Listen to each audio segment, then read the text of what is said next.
Well, you join me today at the wheel of something very rare, quite unusual, quite special really. This isn't just a regular Toyota Celica. This is a Carlos Sainz World Rally Championship homologation special Toyota Celica. Hello, welcome back to Furious Driving, and did you know the Toyota Celica has been out for 50 years, 1970. Not this one obviously, this is a 1992 car, but that's quite a long time and I'd really forgotten they were around for so long. Back when it started, it was a traditional sports car, front engine, rear wheel drive. It was sort of known as Japan's muscle car or Japan's pony car. That kind of label stuck to it back in the 70s. All that changed with the Generation 4 when it became a front wheel drive car. This really curvy shape you see here was what they called super round organic greenhouse styling, which apparently made it stronger but lighter because they didn't have to use so much reinforcement because the curves gave strength. But anyway, this was the 5th generation Toyota Celica. Now, they're not a common car in any guise these days, but the guise you're looking at right now is incredibly rare. This is a Toyota Celica Carlos Sainz homologation special. This is a rally car. Cool, huh? Now in the 80s and 90s, the World Rally Championship was massive. I mean, it's still fairly big now, but back then it was massive. Now you may be thinking the Subaru WRX and the Mitsubishi Evo were the big daddies of the day, and the Lancia Delta of course. But no, there was one big player who was winning and winning and winning, and that was Toyota. And Toyota had been winning for a long time. In 1992, they wanted to be using this new car to win everything. And their driver, Carlos Sainz, had been winning everything. And in 1992, he won the Drivers' Championship, which is why this is named after him in most countries, apart from Australia, where it's called the Group A Rally Special. To homologate this car for rallying in the 93-94 seasons, Toyota needed to build 5,000 of them worldwide, which is not a huge number of cars. I mean, Ford struggled to build enough RS200s for Group B back in the 80s, so 5,000 design, build, sell that many cars, but they did it, and only 440 of them came to the UK, and this is one of the survivors. Externally, there's not a lot of difference to give the game away that this is a massively uprated car. They were playing it quite well under the radar. Most of the changes were what were required by Toyota Team Europe, the rally team who were sort of basically requesting this car to build their rally car from. So we've got things like these rather unassuming wheels. Apparently they're OZ or Oz Racing, 15-inch wheels which came with Michelin's originally. This bonnet on a regular GT4, the hood scoop is the other way around and designed to force air into the engine. Not this one, it's designed to dump air out as fast as possible for cooling purposes. Also, you notice the bumper is actually, we won't notice it's lighter, but it is lighter, and it's got lots more holes than the regular one, again for cooling, grills, vents, air access, lights, all rally purposes basically. Now you can't see it under the skin, but it was standard practice for Toyota when they're doing homologation cars to do extra spot welding for additional strength, so when the car went to the rally team it was already tough enough to be jumped and rolled and whatever else. So this car is in all likelihood very, very, very tough indeed under this rather nice red skin. The rest of the changes were under there. Let's pop the bonnet and have a look at that. As I lift up, you'll notice it has got a carbon fibre lip on the front of the bonnet, and also pop-up headlights. This has got two of the triumvirate of ultimate 90s coolness things. It's got the pillarless windows and it's got the pop-up headlights. Oh, so cool. If only it was as well. Now, it may well be a lightweight bumper, but this is one of the heaviest bonnets I think I've ever lifted. It weighs an absolute ton. There's a lot of ducting and reinforcing and stuff inside there. If you look at the bottom, it's not actually a direct access from the engine to that grille. An exit just here and a connector just here, which vents out to this little pipe on top.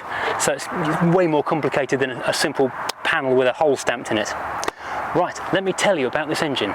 So this is the Toyota 3S GTE 4-cylinder engine. It's a 1998cc or 2-litre turbocharged unit, which is actually designed by Yamaha. Now in the cooking models with things like the 1.6, it went down as low as 140 horsepower. In the standard 2-litre, it was 186 horsepower. But in this version, the Carlos Sainz edition, because of various changes which I'll run through in a second, it was making 208 bhp, which is impressive, although the rally team actually managed to extract 285 horsepower out of this same engine with just a few minor tweaks which are allowed within competition rules. Now you may not be thinking 208 sounds like an earth-shattering amount of power. That's kind of 2-litre diesel territory these days, but bear in mind back in the early 90s the Rover 200 Coupe Tomcat, that was making what, 190 horsepower? The 5-litre Mustang, that was only making 200 as well, from 2.5 times the capacity. So, what gives this thing its zing? Well, the turbo for a start. It's a Toyota CT26 twin entry unit, which helps spin the engine up far more rapidly, and this intercooler on top. On standard GT4s, this was an air-to-air unit, but the rally team prefer a water-to-air system because in hot climates it's much better at dissipating heat than an air-to-air system. But the rally team got 295 horsepower out of it. Oh, right, let's climb in and have a look at the interior. Now, for the most part, this is a pretty standard looking interior on a 5th generation Celica turbo.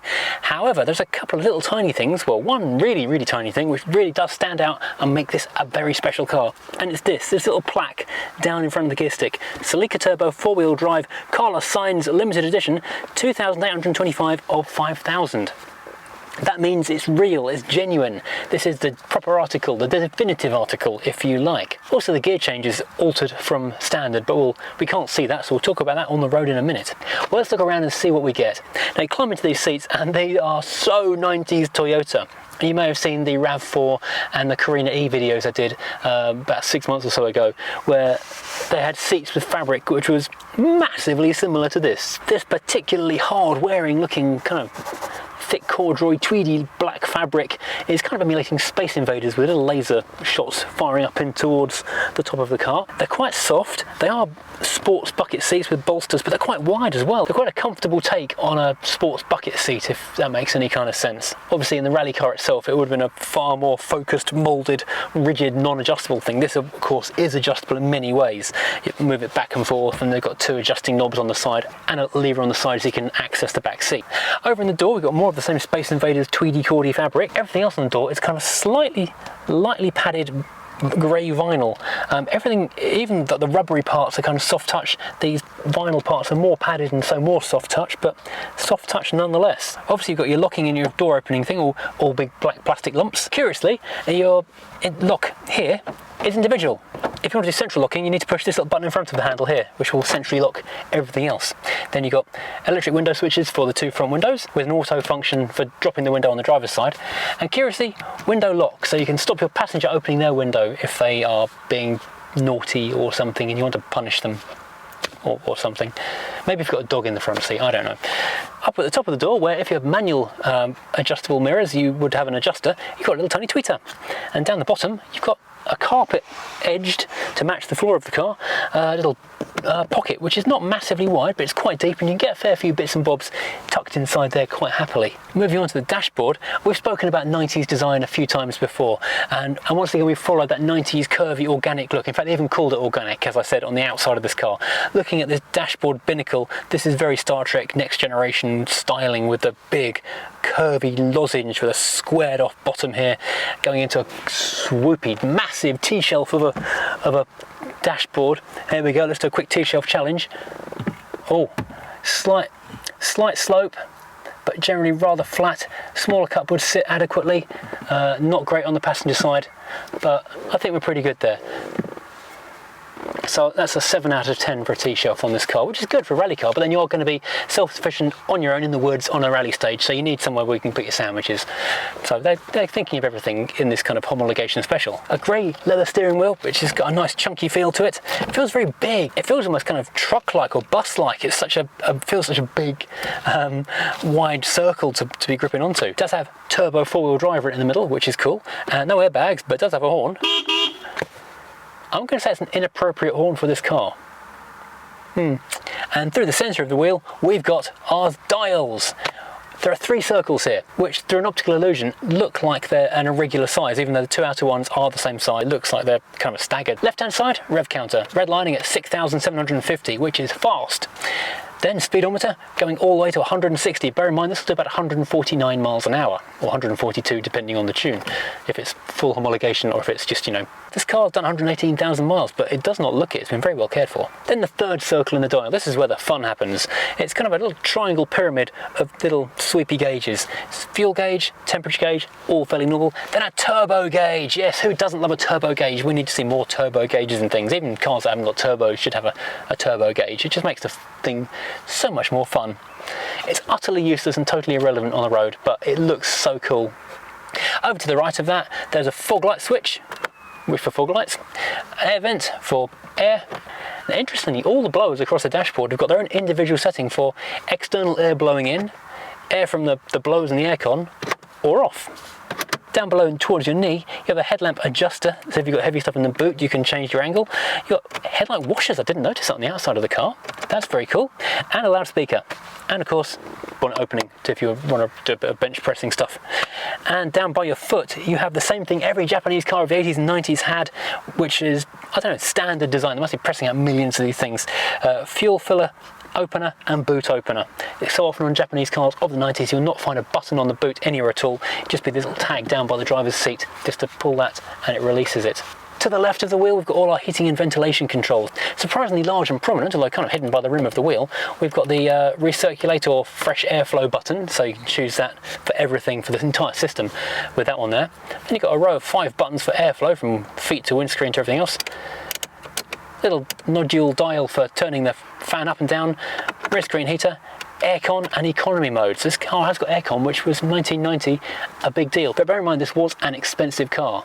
In 1992, this was £28,000, which was a lot of money. Bear in mind, a Rover Tomcat, a coupe, was costing 14 grand for the cheapest model in the range, and would be equivalent to about £35,000 coupe these days. So that makes this around a £70,000 car back in 1992's equivalent money. So you would expect air conditioning and the sunroof, which it has got as well. This no longer has its original radio. That is in the garage of the owner, so that could be put back if he wanted to. A little cubby hole, ideal for cubs, I don't know. A cup holder, which slides out, twin cups. I didn't realise this was here, otherwise I would have brought coffee. 2 cups will just about fit in there. If they're not too big, they will sit quite happily in front of your radio, stopping you changing channels, so you better like radio 2 or lump it. Little ashtray and lighter, or 12-volt socket, down below there. Then moving back past your important plaque and blanking off plate, and I don't know what will be in that blanking off plate. I've not found a photo to show what that could be. 5-speed manual gearbox, we'll talk about more on the road because that's special. Little coin holder, because Japanese cars in the 90s always had coin holders. And electric mirrors, a weird place for electric mirrors, but it seems to be a place where it does tend to gravitate to on a lot of cars. Down here by the handbrake, electric mirror switch adjustment. That standard old little square plate for wiggling the mirrors around. And pull this little tag up here, you can lift up your armrest top and you've got a slight felty lined box and a cassette holder for 5 tapes. In fact, even the aftermarket radio that's been added to this car, this Sony is still a tape player. It looks like a very high quality one though. It's got RDS and Ian. Over to the left, we've got a glove box, which is absolutely massive, and another loudspeaker. And that is the front of the car. Now before I come into the back, I will very quickly show you this. Toyota Celica 4-wheel drive Carlos Sainz limited edition. This little kind of card which came with the car to say you have state-of-the-art technology tested and proven in the World Rally Championship, was incorporated in the new Celica Turbo 4-wheel drive Carlos Sainz limited edition. It's an extraordinary car featuring powerful water-cooled multi-valve engine with turbocharger and highly advanced centre and rear differentials, along with many other technical details. Congratulations on your decision. Signed, M. Ohashi, Senior Managing Director at Toyota. And this little stamp here confirms, as it does here on the dashboard, this is car 2,825 of 5,000. Of which I believe 1,500 stayed in Japan, around 3,000 came to Europe, 150 went to Australia, 25 went to Singapore, and a few others were scattered around the world. Not big numbers at all. Let's have a quick look in the back of this thing. Now, climbing into the back is not immediately easy because the seat doesn't automatically slide forwards when you pull a little lever on the side. Oh, and it's still quite tight. It's a low roof on this thing. Probably can't see my face right now because I'm trying to bend in and get in. Now, it's 2 bucket seats, each with its own individual, obviously, seat belt, and not a lot of space. You're sitting really low in the back of the car. They've taken the padding right to the bare minimum so you can get your bum low enough. There's room for your head, and my head is still virtually touching the ceiling of this thing. I don't think I really want to go too far on a long journey. If I hadn't moved the seat forward to climb in, this seat wouldn't fit back for my knees. This is a kids only chair. You've got a moulded armrest, big loudspeaker, not an opening window, do have a coat hook, different ashtray so your kids can have a fag in the back. Wonder what people are thinking sometimes. That's kind of it. There are not many amenities, but I doubt they're expecting many people to spend much time in these particular seats. on the rally car, of course, they wouldn't be here. A lot of three-door Japanese cars of this period, and even the Hondas, the Rover 200 Coupe, even the Hyundai Coupe, have got the same method of securing the seatbelt at the bottom. It's a little metal sliding bar for the bottom of your seatbelt to wrap around and hold on to. Don't really see that anymore. Oh, also the seatbelts in the front are not adjustable, so you need to be that tall to wear them comfortably. One thing you do notice more from the back of the seat of the car than the front is these back of these headrests. They are, following the Star Trek Next Generation analogy on to its logical conclusion, these look very, very 90s modern, if that makes sense. Big moulded plastic curvy thing kind of following the shape of the chair on this kind of concertina designed plastic or rubber around where it goes up and down to raise the height, trying to hide the little metal things, make it all look integrated and very... This is kind of where integrated design was really starting. So in some respects it looks very, very modern, but then you climb in it and this kind of old fabric and old foam smell hits you, which kind of is at odds with this super modern looking stuff. Well, if you were in the 90s it looks super modern, it's really old fashioned if you're born after the 2000s. But hey, this is the contradiction of time.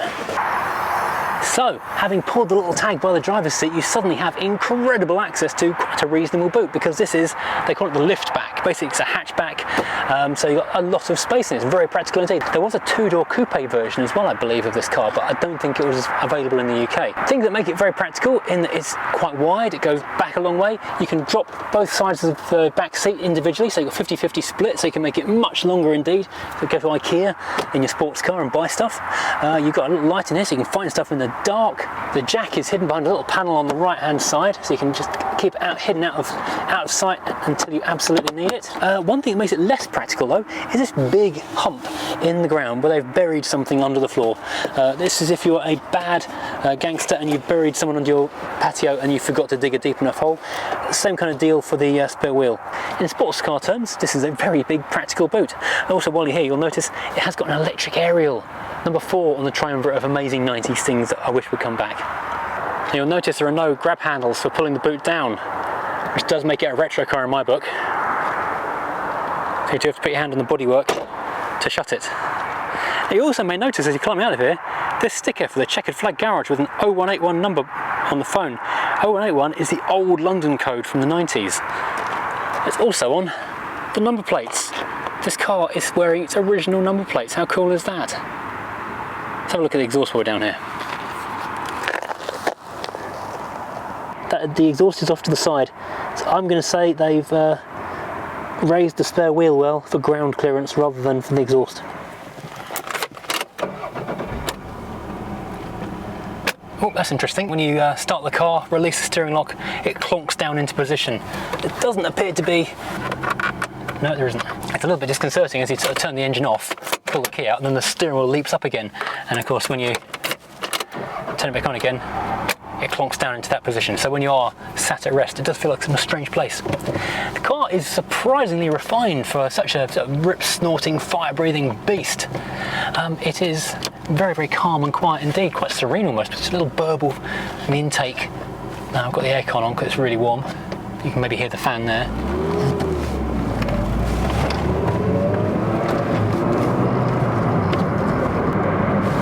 Very smooth off the line. Now something if you're familiar with Celicas or ST185s in particular, you'll be immediately aware that the gear shift is totally different.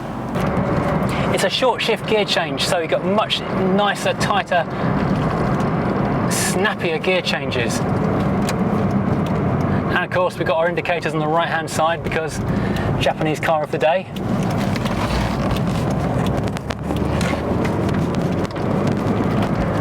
Many things like the shell itself were beefed up, including second and third gear synchro mesh. Normally you have a 2-cone synchro mesh on most gearboxes. This has got 3-cone synchro to give it an extra bit of toughness. So you can take sort of bang shifts on rally stages while the car's landing or in the air. But in day-to-day use, you can just flick that through so nicely. And the car's got McPherson struts all round with Bilstein dampers as standard, and it's a nice comfortable ride actually. It does not feel, I've said this before about 90s sports cars and performance cars, back then they were engineering performance and comfort into them, and this is in that ilk absolutely, because you go around the corners, it was 30 limit here, I'll slow right down.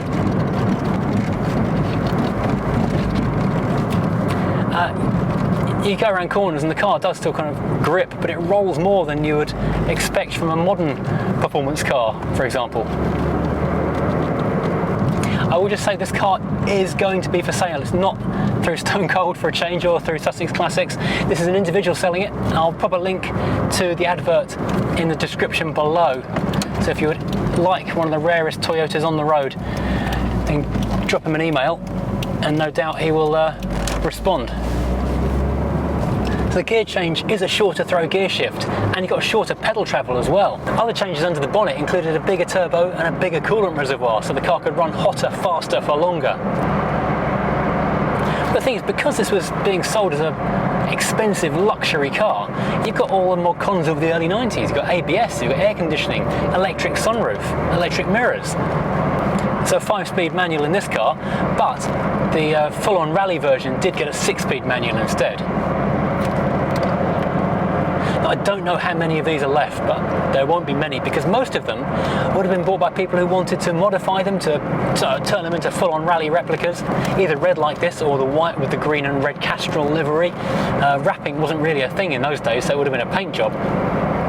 But this car was actually owned by an airline pilot who clearly was making good money, because he spent, well, whatever it took to buy this car, the £28,000 back in 1992, and kept it absolutely immaculate. Full Toyota history, never modified it, just serviced it as and when it needed it. So this car is something of a time warp in that it's absolutely as it would have been back then. And I just can't get over how civilised this thing is. I really was expecting something really kind of snarly and loud and a bit brutal to drive, but it's absolutely not. Now, earlier versions of the Celica had used a fully mechanical central diff, but during the 4th generation of the car, that was changed to a viscous coupling in the centre. There's a more smooth, refined in-out motion of engaging and disengaging the rear differential. Now the front and rear diffs on this car are actually Torsen style diffs. So the old fully mechanical things like you saw in Audi Quattros back in the day, and if you're an Alfa Romeo nerd, Alfa 159 Q4s. Of course, the final thing they did to this car to get it to 208 horsepower was a remap, or a different ECU I should probably say. And that took it close enough that in the fully rally version they could just map that map up to 285 horsepower. The trouble with cars like this, even when they're sort of 30 odd years old, is that the performance potential means that you really can't stretch their legs properly and push them to the absolute bounds of their limits and see what they're really like on a public road. They're just too good. So 40-50 miles an hour, the thing is really just getting into its stride. You can just occasionally hear a little rumble and thump from the differentials, which you wouldn't normally get on the front-wheel drive car. Oh, Peugeot 205! I think I might have seen that car on a drive out before. So this was a success for Toyota. It went on to win the World Rally Championship twice, in 93 and 94, at the hands of Juha Kankkunen, I believe. Some of the great names of rallying were at the wheel of this thing. This is kind of the amazing thing of a car like this. It's so special and so ordinary at the same time. You could happily drive from here to Yorkshire and get out feeling quite refreshed. If the air conditioning's blowing cold, you have the radio on, you'd feel fine, you'd feel comfortable. Even the fuel economy is not that bad. I think it's mid-20s. But when you got to Yorkshire, you could quite happily go and recreate the opening stages of the Lombard RAC rally. So was it still the Lombard RAC back in the 90s? It wasn't, was it? It was a Network Q RAC rally, I think, by then. Well, the rally's opening stage was in that Stately Homes grounds. What was that house called? I went there back in the early 90s. I mean, naturally it rained, but it was still a great day out. If I haven't managed to put in one of the cutaways to the turbo boost valve, it's basically because there's nowhere on the inside of this car where I can attach a GoPro where you can actually see the valve, the gauge in action. I've tried all kinds of places across the windows, and it's just such a deep recess into the cowl, you just can't see it. Oh, this is a really, really nice car. It has that certain, you know, Toyota quality of everything is well thought out, well laid out, practical, carefully considered. That feeling of unbreakability, everything is either soft touch or very, very solid. Nothing rattles in here. It really is quite an incredible thing. It's done nearly 120,000 miles. It's 3 decades old, and it creaks less than most people's 6-month-old cars. It's just phenomenal.